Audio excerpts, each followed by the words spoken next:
മൃഗങ്ങളെ സ്നേഹിക്കുന്ന ആൾ തന്നെയാണ് ഞാൻ. കാണാൻ പാടില്ലേ, ദേ നോക്ക്, എൻ്റെ കഴുത്തിൻ്റെ അവിടെ ഒരു പട്ടി കിടക്കണത്.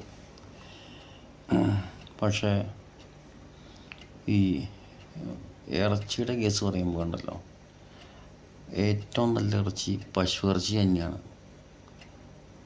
അത് നിങ്ങൾ ഈ പറഞ്ഞ പോലെ വർഗീയം ആയിട്ട് ചിന്തിക്കരുത്. അതിൻ്റെ കഴുത്ത്, അതല്ല എന്നുണ്ടെങ്കിൽ നടു എന്നൊക്കെ പറഞ്ഞു കഴിഞ്ഞാൽ അലുവ പോലെ ഇരിക്കും ആ പീസ്. നല്ല അലുവ കഷ്ണം പച്ചക്ക് വേണമെങ്കിൽ അങ്ങനത്തെ പീസുണ്ട്. അതാണ് ഏറ്റവും ഞാൻ കഴിച്ചേക്കണതിൽ ഏറ്റവും ടേസ്റ്റുള്ള ഇറച്ചി. ബീഫ് നമ്മൾക്ക് എപ്പോഴും കിട്ടുന്നതാണ്. പക്ഷേ ഈ പശു ഇറച്ചി ഈ പറഞ്ഞ പോലെ വർഗീയമായിട്ട് അത് കാണുമ്പോഴാണ് അതിന് കുഴപ്പമുള്ളൂ. അല്ല എന്നുണ്ടെങ്കിലോ അത് എന്ത് ടേസ്റ്റുള്ള സംഭവം അറിയാം.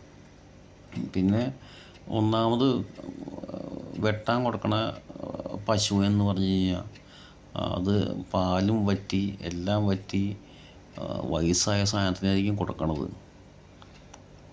പിന്നെ അതിനെ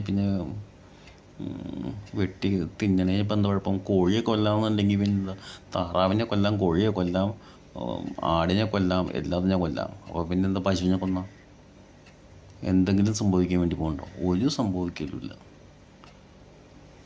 ഇതൊക്കെ ഈ പറഞ്ഞ പോലെ വെറും വർഗീയമായിട്ട് അത് മാറ്റുമ്പോഴാണ് ഈ പ്രശ്നം വന്നത്.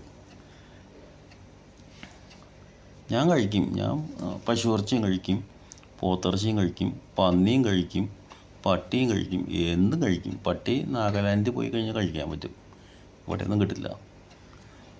നാഗാലാൻഡ്, മണിപ്പൂർ അവിടെയൊക്കെ പോയി കഴിഞ്ഞാൽ ആ സാധനത്തിന് കഴിക്കാൻ പറ്റും. എന്തിറച്ചി ഞാൻ കഴിക്കും. മീൻസ് ഇറച്ചി കഴിക്കുന്ന ഞാൻ ഒരു നോൺ വെജിറ്റേറിയൻ ആണ്, അല്ലാണ്ട് വെജിറ്റേറിയൻ അല്ല. അപ്പോൾ അതുകൊണ്ട് തന്നെ എല്ലാ സാധനങ്ങളും എനിക്ക് ഇഷ്ടമാണ്. നമുക്ക് കഴിക്കാൻ പറ്റുന്ന സാധനങ്ങൾ, ഒക്ടോപ്പസ് അല്ലെങ്കിൽ മീൻസ് അങ്ങനെയുള്ള എന്താണ് സുഷി, മീൻസ് എന്ത് സാധനങ്ങളാണെങ്കിലും നമുക്ക് കഴിക്കാൻ പറ്റുന്നത് നമ്മൾ കഴിക്കണം. അല്ലാണ്ട് ഒരു ജീവിതത്തിൽ വെറുതെ പച്ചക്കറി മാത്രം തിന്നിട്ട് ചത്തിട്ട് വല്ല കാര്യമുണ്ടോ?